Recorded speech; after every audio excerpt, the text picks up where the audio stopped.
Welcome to episode 215. Tonight on Book Chat, joining me are Casey from Literary Escapism and Nicola from Alpha Heroes. We're discussing the next 3 book bloggers, one series read-along title, Written in Red, which is the first book in the other series by Anne Bishop. Stay tuned.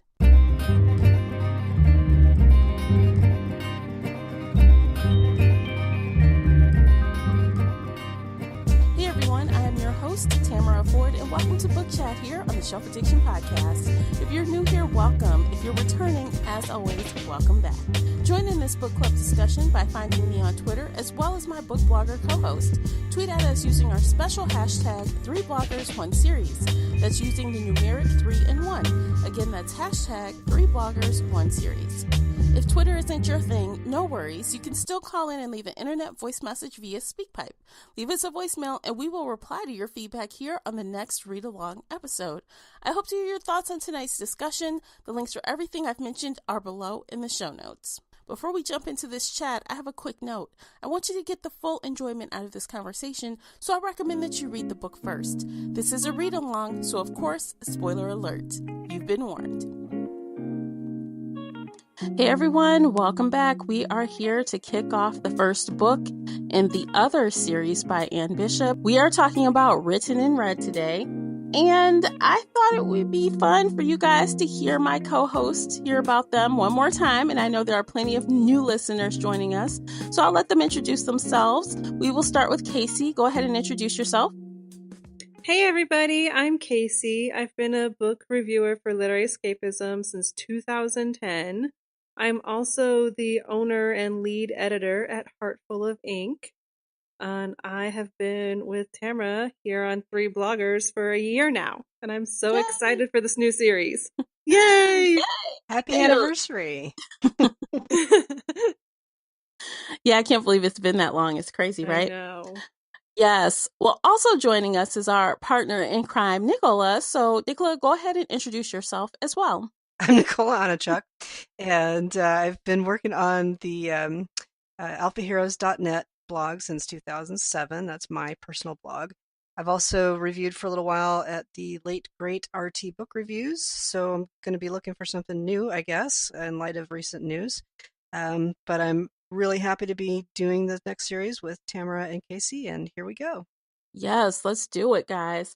So, as always, you guys, spoiler alert, we kind of just talk about the book as we see it. It's our opinion. We talk about situations. So you've been warned. If you haven't read it, maybe you should just hit the pause button, read the book, and come back. So don't get upset if we spoil something for you.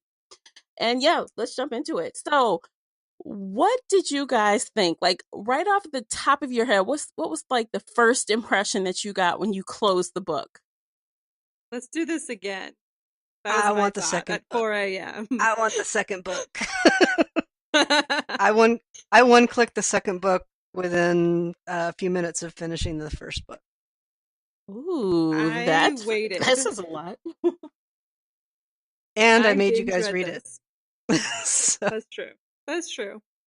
So I'm going to take a little credit for suggesting the series to my co-bloggers, and that was how I told them they needed to check it out. So she sure did, you guys. So we went through a kind of a lengthy process to, get to this point where we have this series. But Nicola was ahead of us with reading, and she came back and told us how wonderful this was. So of course I jumped on it, and then before you know it, here we are. We're all like very excited about it. Yeah, we don't always like the same thing, so I didn't assume you guys were going to love it as much as I did. But it was a good start for me, and it's been a while since I started a brand new urban fantasy series and got like super excited about it. Same. Yeah, same for me. Honestly, after reading a lot of paranormal romance, I thought it was kind of refreshing to kind of back away from the romance part of it, and I felt like maybe we'll get there again, but so far it's kind of refreshing to get a lot of the plot and the characters without meshing in crazy sex that doesn't make sense. But in bad weather. Right. So I'm usually the opposite. Yeah. Yeah, they're like really chilly. I don't know how long it's going to take them to have sex if they ever do. I hope they do. I want them to. Yeah. It would be very animalistic, that's for sure. Seems like it could happen. Yeah, it could happen. All right, so let's start at the beginning, shall we? We've got so much to talk about with this book. So let's start from the beginning and let's talk about the very first character we're introduced to, which is Meg. I would love to know what you guys thought of Meg because while I really, really enjoyed her and I found her very lighthearted and fun to read, I was also a little annoyed with her at times. So I want to know how you guys felt. Am I alone in the annoyance or what? Yeah, I loved her. I adored her. I was like, I could spend forever in your brain. You're just so curious and asking questions and nice and kind. And it was such a breath of fresh air from all the other urban fantasy heroines who are like, I'm going to kill every other creature I ever find. So, I agree. I found it. I really liked her in general. I don't think you're alone, Tamara. I did read a few other reviews before coming into this, and there are some other people who are throwing the Mary Sue word around a little bit. Um, I just thought, there must be a name for this trope where there's like the alien from another world that doesn't know anything about the world. And because of the way this character developed, she was essentially raised in a lab with no experience directly with the outside world. She goes through this process every day of figuring out the simplest things that is very almost laborious. Like, well, this is a key and I'm going to zip up my pocket because I learned in my training that people often lose keys. It's just like this explicit thought process about things that, you know, adults of 24 years don't think about in such detail. So I thought that was really interesting. And it gave a little bit of balance to the perpetual sunny nature that she had. Like she hardly ever was grumpy, or Mm-hmm. when she was, it was kind of like charming grumpy, I guess, in a way. Yeah. And honestly, I don't mind her personality. I don't mind that. And I, understand the fact that she has a learning curve being where she, what her situation was. But by the third act of the book, I was kind of like certain things kind of just nudged me a little bit. I'm not saying she's a bad character or that I hated her because I really liked her overall. And actually, I would compare her to like Snow White, like that story, right? So mm-hmm. she's singing along and birds are chirping and the door, the little, the dwarfs are like singing her praises and helping her out and bringing her food and mail and all this other stuff. And I liked it. It's fun, but just here and there, it jabbed me a little bit. That's all I'm saying. Yeah, the Snow White thing kind of cracks me up. I don't know that I would see that as an obvious counterpart, but yeah, there's some sunshine and roses going on with her outlook on life, I think, especially considering how sort of ugly her origins have been. Yeah. What do you think, Casey? She's ultra positive for all the bad stuff she's been through, right? I think part of it is that she knew how she was going to die, and she talked about that like from the beginning. She's not like, I see Simon, I know I'm going to die in the room with him. So nothing really bothered her because she's like, this isn't going to kill me. This isn't how I'm going to die. And then until the very end, Mm-hmm. which it turned out to be a false prophecy. Yeah. But I thought that was kind of spun her outlook a bit more as well.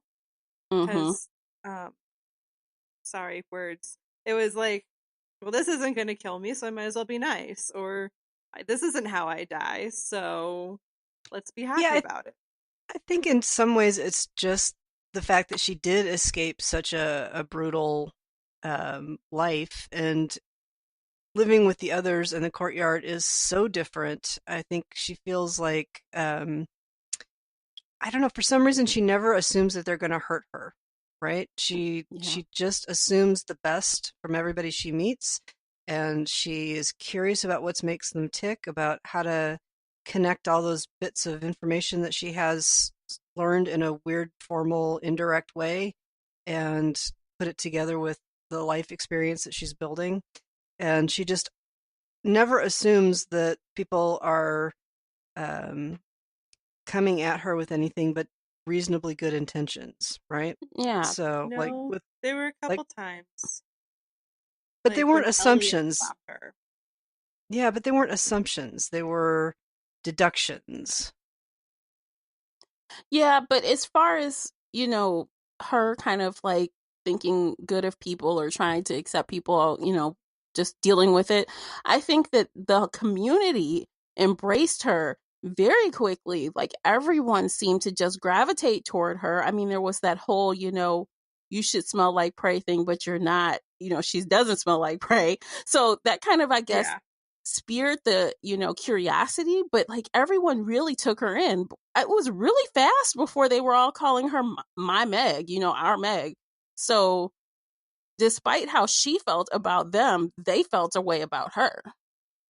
I think it has to do with fear and prejudice, right? So she came into it, and there are times when she's afraid of the wolves, particularly, and the vampires, but but in general, she's not afraid of them in general. Does that make sense? It's situation Yeah. specific, Mm-hmm. and I think that um, the people she's dealing with are used to seeing humans with contempt and feeling their fear and their kind of weird fascination with wanting to be scared, and she's just not unless they're actually threatening her explicitly. Yeah, that's true. Yeah. Alrighty, guys. We had a little bit of technical difficulties, so Casey is not going to join us for the rest of this conversation, but she'll be back with us for book 2. So Nicola and I will finish out this review and we're going to jump back into things. And I believe where we left off, we were kind of talking about Meg, but I would love to talk a little bit about what Meg is, I should say, before we talk about the other creatures and other characters. She is a blood prophet. What did you think about that, Nicola? Yeah, I thought that was really interesting, and the way that the prophets are, or the prophecies are, you know uh, initiated are it's a real unique thing. So in the book, whenever the Cassandra Sangwe bleeds, she can see the future. And so this whole world building is set up where you can imagine how that would be so valuable. The whole thing is set up for um, the cuts to be very controlled, and they go for a lot of money, and there's a controller that manages it all and is most likely getting very, very wealthy from it. So yeah, just the world building around what she is and how they do it was very fresh to me. I've never read anything like that before. uh, Yeah, it was very different, especially the fact that I was a little teeny uncomfortable with the fact that she got some kind of pleasure out of it, but that's like that whole cutting thing. Uh, Yeah, but I think it yeah. might even be a little triggery for anybody who has issues with self-harm and with cutting as a diagnosis. So I think that was a little bit uncomfortable, I guess. I think it's meant to Mhm. be in a way uncomfortable because it is kind of gruesome, I guess. Mhm. The thing that it does follow, or the tradition I think it does follow in paranormal and urban fantasy, is the notion of blood being so essential to these paranormal, supernatural um, uh, abilities, right? So we see it with vampires, we see it with, if you remember, I don't know if you ever read Mel Jean Brooks' Guardian series, but she had a bunch of different supernatural races, and it all centered around the stuff in the blood, right? So I Okay. think that's kind of consistent with the way I've seen urban fantasy worlds built. So that made a certain amount of sense to me. Mhm. But I remember certain times, when she would cut to try to figure out what was going on, Simon got very angry, like when she cut herself, or even that one time that she just really wanted to cut. Um, I think she was in the bathroom or something. Something happened, Yeah. and he to tell she did. He was very angry that she did Yeah, that. she got I'm that like, that she gets anxious about it. She gets like pins and needles feeling, and mhm. it's a little bit. I felt like some of the, I don't know if I'd call it world building, but some of the uh the way they talk about the cutting felt a little inconsistent. Like, could she remember it if there was nobody there? Sometimes it seemed like she could, sometimes it seemed like she couldn't. So that was a little. I had a little trouble following the logic there at times. Yeah, like someone had to witness it or hear her say what was happening, or maybe she gets so wrapped up with the pleasure after cutting that she can't remember. Yeah, it's kind of weird. It's a little weird, Okay. but it is what it is, I guess. But I did give, the author credit for doing something unique, like you said. I have not read anything else like this anywhere else. So it's definitely refreshing that it's like not the typical. Yeah, I mean, you got vampires, you you know got werewolves, you got shifters, and then you've got this thing that I've never seen before. So that's kind of Yeah, definitely. So we kind of, well, I mentioned Simon a little bit. I want to talk about him. He is a wolf shifter, and he is one of the most animalistic heroes ever. Like, in my opinion, like, I mean, usually they're like a wolf, then they're human, Yep. but they talk to each other or something. But he is a wolf, even when he's in a human shape. He's still a wolf. Yeah, I agree. Did you ever read the Kelly Armstrong series? I think it started with Bitten. Yeah, I did read Bitten. Yeah, Yeah. so I thought there was some similarities there, in that, they really, I don't say they behave like wolves because I don't really know what wolves think and how they behave all the time, but it felt less human and less logical and less civilized than some of the other shifter series that you run into. hmm I mean, Simon was always growling, like literally, Hmm. and going around threatening people, like "I will eat you." I just can imagine him just telling people he's gonna eat them. Like he means it. He's like, he will take a bite out of you, and he's totally like in a human form right now. He doesn't even care. Yeah, and But it's thinking about whether her belly looks biteable or this or that. Yeah, so and yeah, and I he mean, doesn't mean it in a sexy way. He means it in a no, yeah. no. He will rip your arm off. And I mean, even his sense of smell, I mean, he was really grossed out by Meg's dye in her hair. He just wanted to like, it was Yep. like disgusting to him. Yep. Like, oh my It is. I mean, they're the canines and the lupine. Those kind of animals do have like you can harm them by putting things that are too strongly scented. You know. God. Mm-hmm. And as the head of the courtyard, I guess he kind of is alpha. And as alpha, they're naturally kind of overbearing people anyway, or wolves anyway. You know, it's interesting. I don't think they ever used that word. They kept saying he was the leader of the courtyard. I never Mm-hmm. saw it. I don't think I ever saw the word alpha in the You're story, right. which is kind I of think I interesting. use that myself just because I'm used to using it. Right, it's conventional, but even when he was disciplining his nephew, he was like, "I'm leader, you not you." Uh, Mm-hmm. didn't say, the word alpha didn't play into it, but maybe that's Yeah. maybe that's because alpha is a human invention, right? So I don't know if it's deliberate or not. Maybe, I don't know, but they don't also act in the way of a regular pack. I mean, they do have that hierarchy, obviously, with Sam trying to do what he wants to do and he's being told, no, get in line. Right. But, with that whole second in command, that whole thing doesn't really seem to apply in the traditional way because there's so many others with them in the courtyard.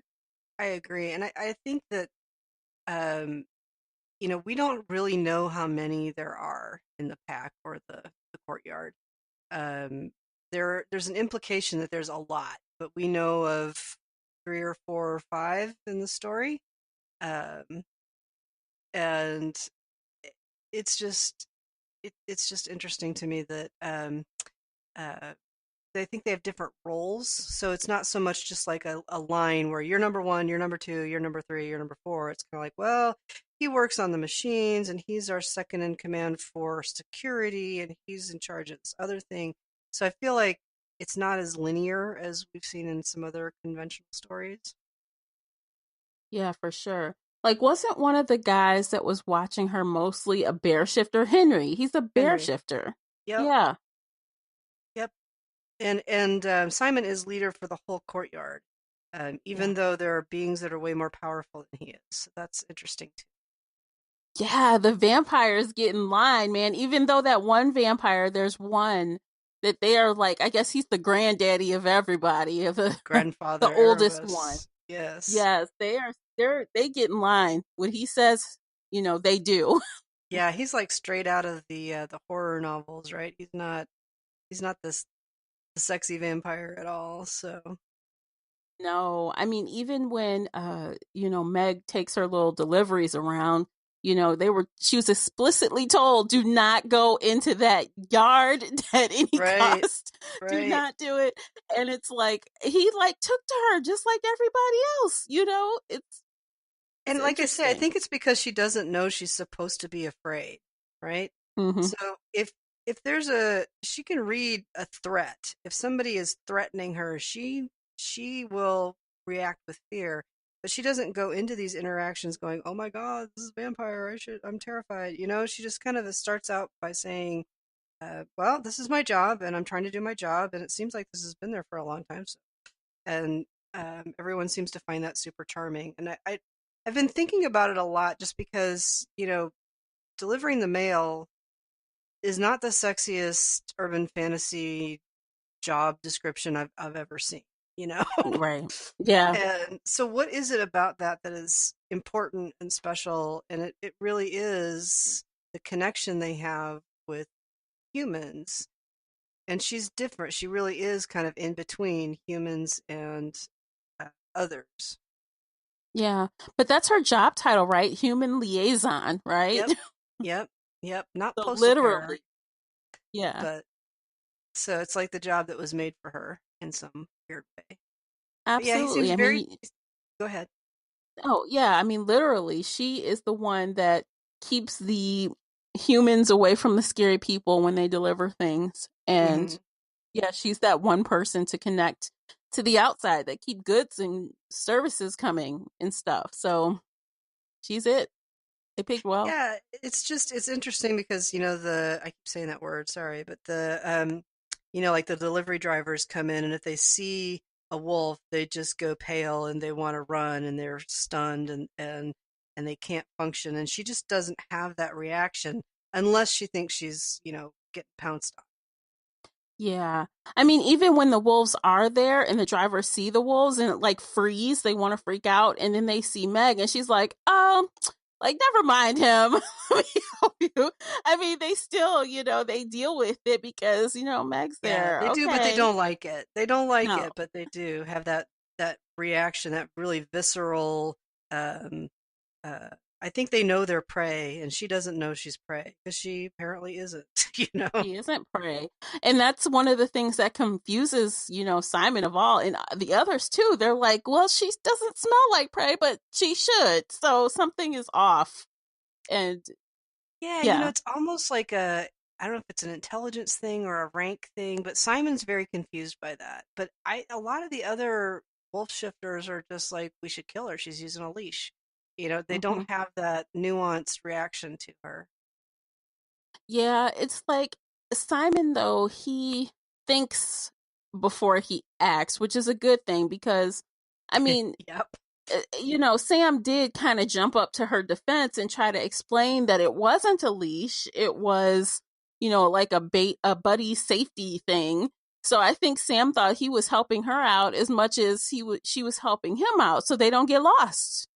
Oh yeah, So, I mean, if you want to yeah. jump into the Sam discussion, that's y- there was a lot Yeah, going on there, right? yeah, like poor Sam, like he witnessed his parents or his mother at least die very vicious. taken away. I think she was taken away. Is that right? Or murdered in front of No, him? she was Both. killed. She was Yeah. killed. And since then, he was in wolf form and he would not change. He would not change. And it was like they couldn't understand it. And Simon was very frustrated. And then here comes Meg. And hey, he's a boy. Hey, they're having fun. He's like, what? Yeah, I it was so that was, it's consistent with Sam's behavior, right? So he wants to be in this cage, which none of the other wolves uh approve of or understand remotely. Like they all want that to stop. But it's the only time he feels safe. And there's an allusion, I think, at one point Simon says, well, he was harming himself, so that's why I put the cage in there. I did kind of wonder why they had to lock the cage, right? I thought that was like if you had a den where you feel safe, you don't have to be locked. Anyway, that was one of those little sidetracks my brain goes down. But yeah, the leash is consistent. It's that sort of constraint that makes you Mhm, feel safe, I guess. And she was careful to phrase it as, buddies help each other. She wasn't, and mhm. when she started out, she had it around her waist, so she wasn't like controlling it necessarily.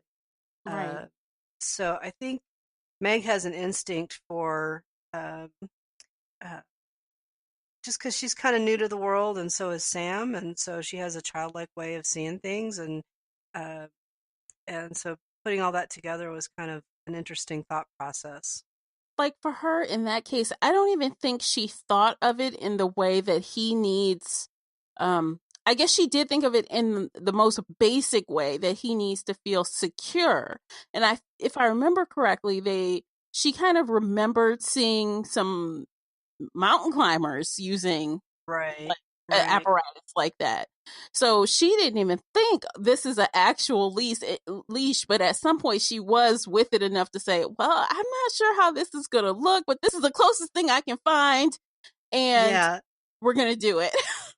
Well, when Simon left, he didn't think that she would be able to take him out safely because he Yeah. was afraid that Sam would get away from her. And so she was trying to solve that problem. And just as a side note, I actually, for the first time on this program, listened to part of the story. So I had a long drive this weekend, so I grabbed the Audible version and listened to some of it. And I was trying to get the What? Oh my Audible.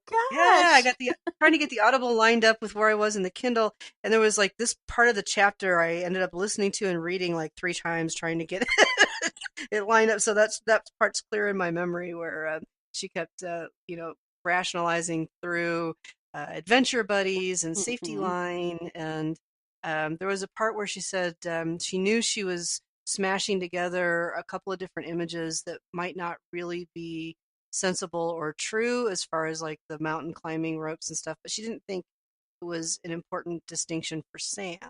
Right. So she knew she was coming up with something a little bit wonky, but that is a thing that adults do with kids. We kind of like, oh yeah, this is a cape. It's not really a towel with 2 knots in it. This is a Exactly. superhero cape.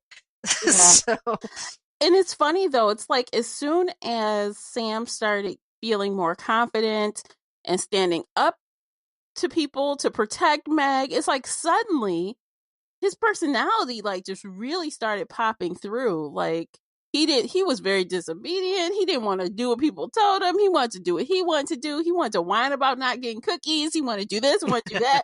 I'm like, oh my I goodness. And Simon was very mad. He was like, what is yeah, this? yeah.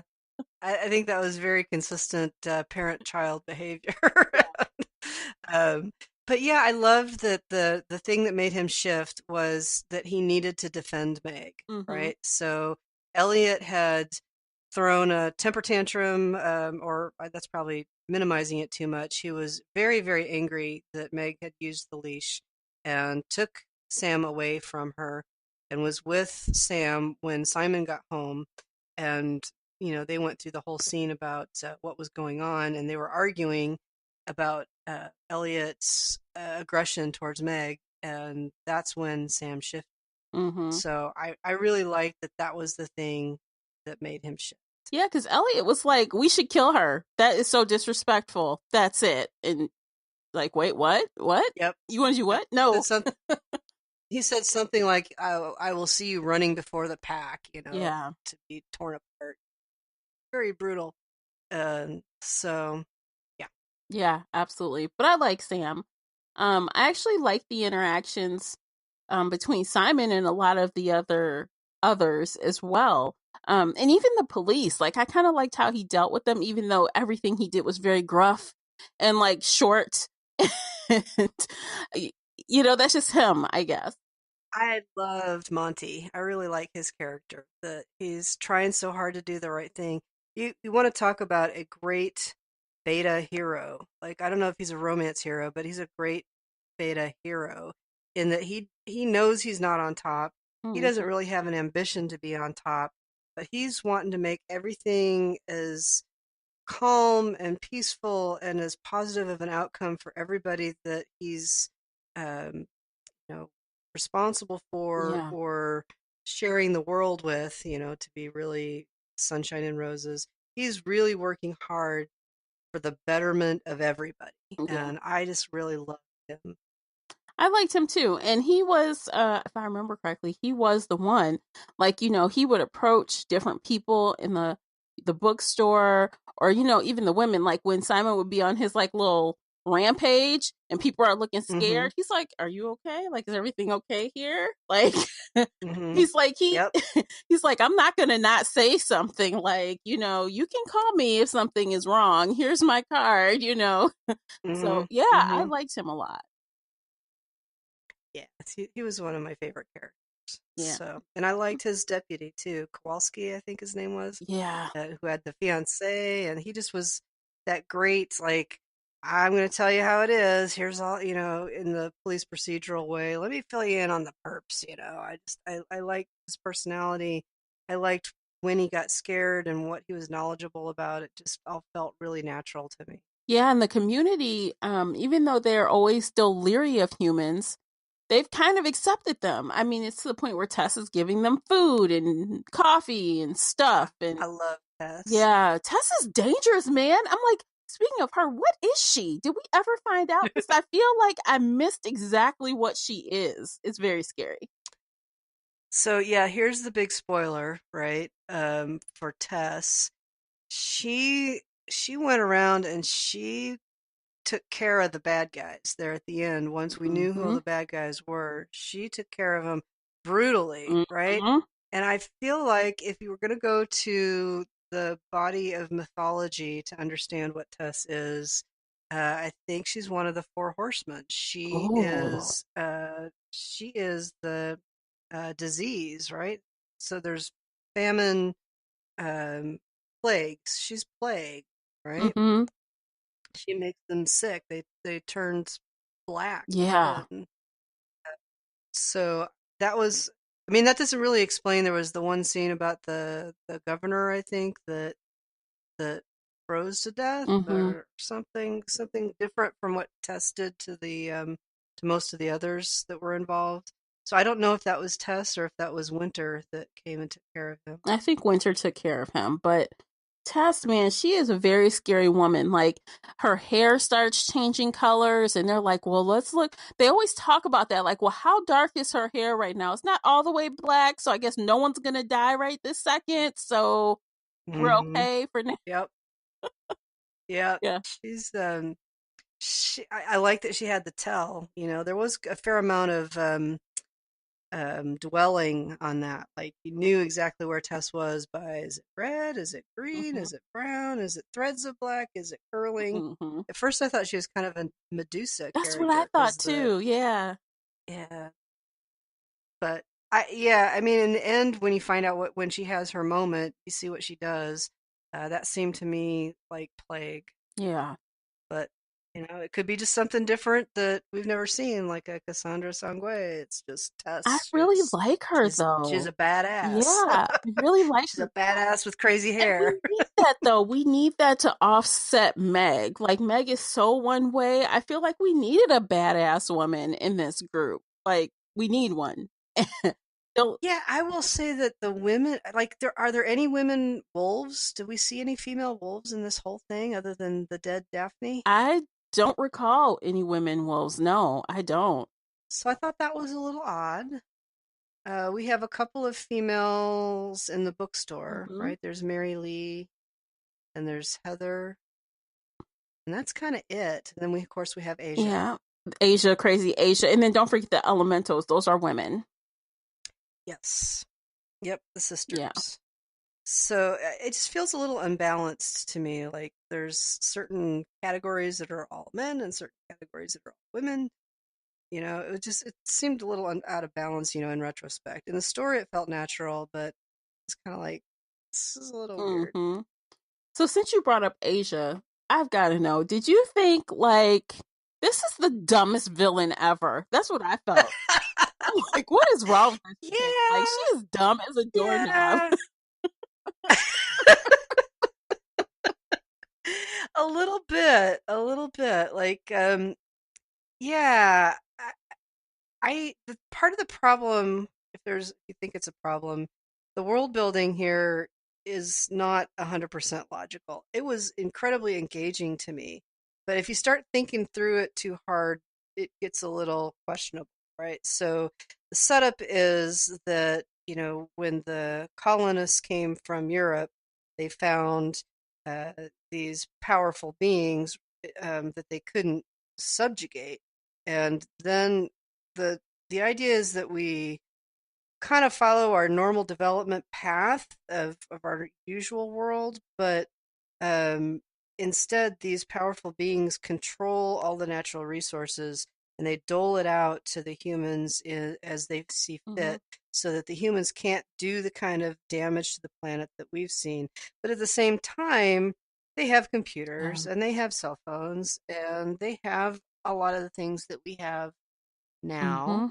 Hmm. Um, and I'm just not sure those two things are Mm. consistent, you know? Yeah. And so that when she started talking about TV shows, I was kind of like, well, I don't know how important TV is in this world, Well, I guess you she has to know? do something when she's not skating around on the lake. I don't know.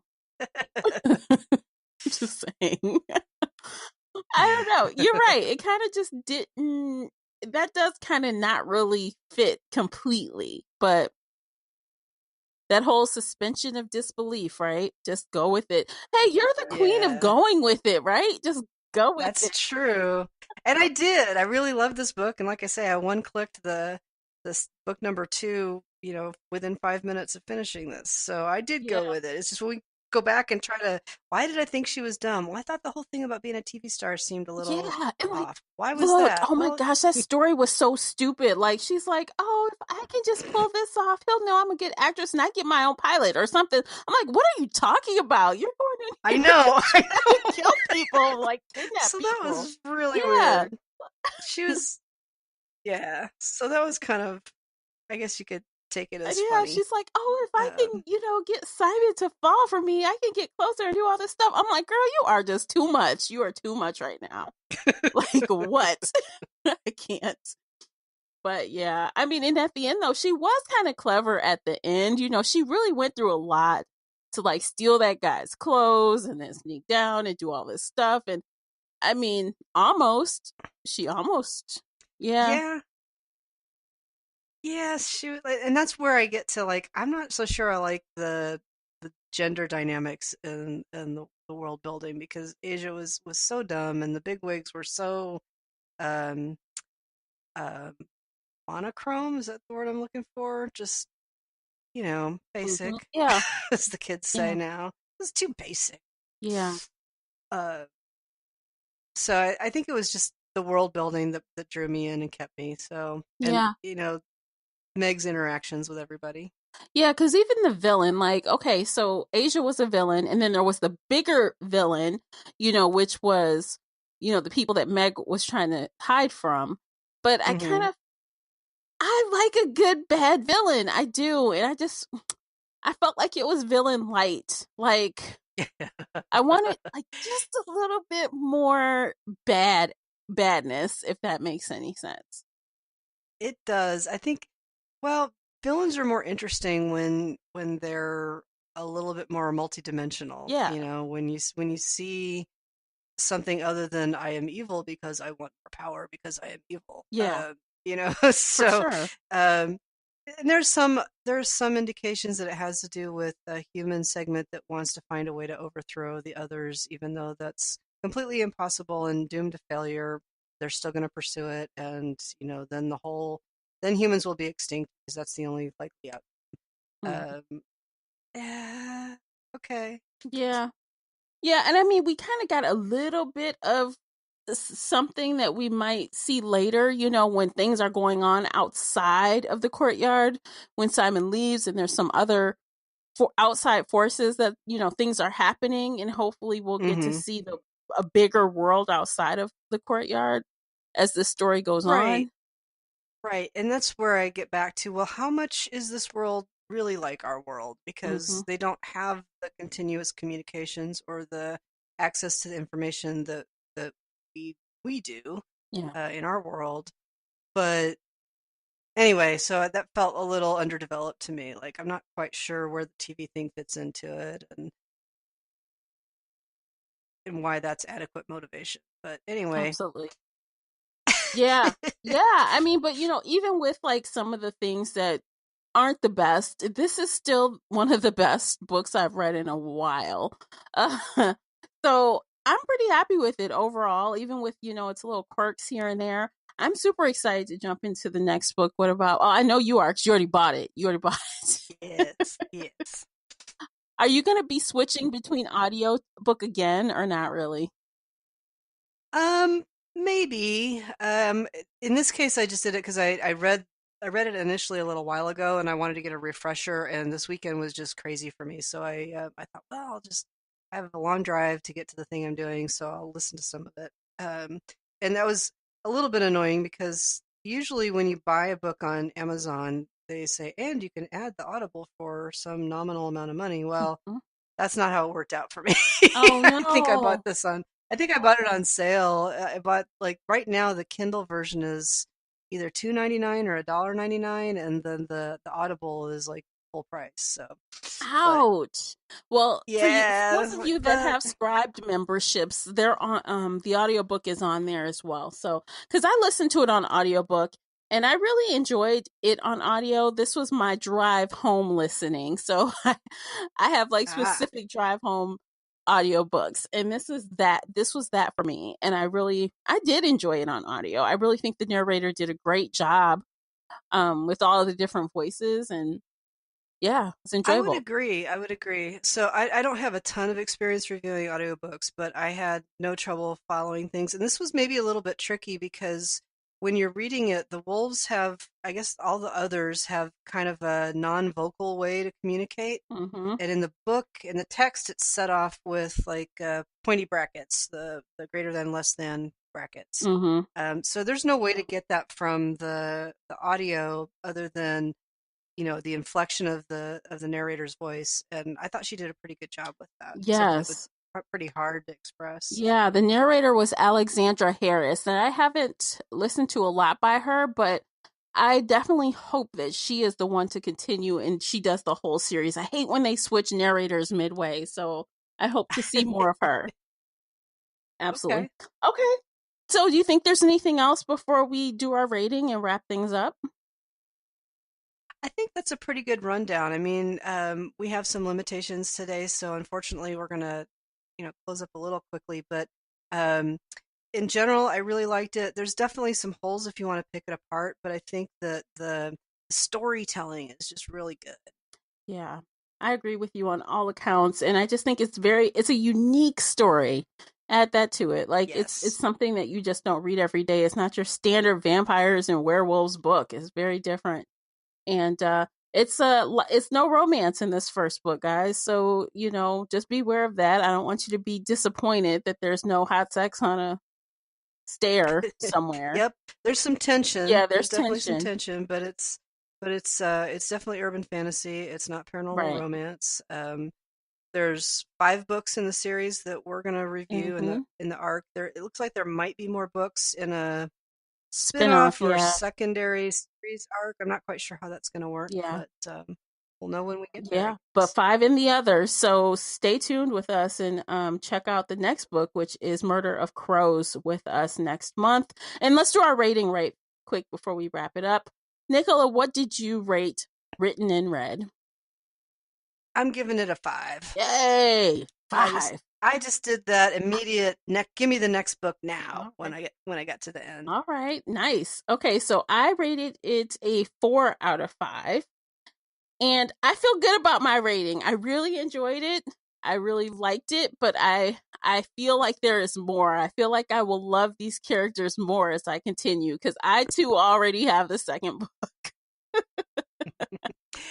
Yeah, and if we can just pour one out for Casey. I know she really loved this book, and I know she was giving it a 5 rating as well. Yep. And I know she was particularly in love with Simon. So she did love Simon. She couldn't. Yeah, she couldn't do the podcast with us this time. We had too many technical problems, but I do know that she would want you all to know that. Yes, absolutely. Thank you, Nicola, for filling us in on that. I appreciate it. Okay, everyone. Thank you so much for tuning in with us and listening, spending your little bit of time listening to us ramble about a lovely book. And we will catch you guys next time on the next discussion. Be there. Talk to you guys soon. Take care, everyone. Bye. Bye.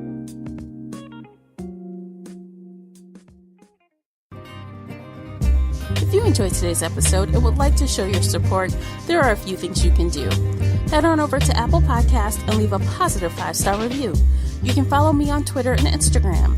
Most importantly, you can share this podcast with friends and family that love pop culture, from books and audiobooks to TV and movies. I'll see you next time here on the Shelf Addiction Podcast.